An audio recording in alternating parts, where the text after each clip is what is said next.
Arestado ng mga kapulisan ng isang drug suspect sa isang buy-bust operation sa barangay Imbang Grande, Pasig City, Iloilo, nito lamang ika-6 ng Agosto taong kasalukuyan. Kinilala ang arestado sa alias na Inok o Gino, 33 taong gulang at residente ng Pasig City at kabilang sa drug watch list bilang high-value individual.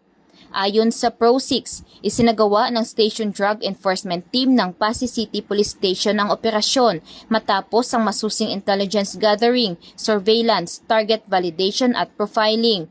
Nakuha mula sa suspect ang 14 na heat-sealed sachet na naglalaman ng humigit kumulang 70 gramo ng hinihinalang shabu na may estimated standard drug price na 476,000 pesos. Bukod pa sa buy-bust money at iba pang ebidensya. Naharap ang suspect sa kasong paglabag sa Republic Act 9165 o ang Comprehensive Dangerous Drugs Act of 2002. Ayon kay Pro6 Regional Director Police Brigadier General Randolph T. Tuanyo, patuloy na paigtingin ng kapulisan ng intelligence-driven operations laban sa illegal na droga upang mapanagot ang mga sangkot at maprotektahan ang komunidad sa Western Visayas.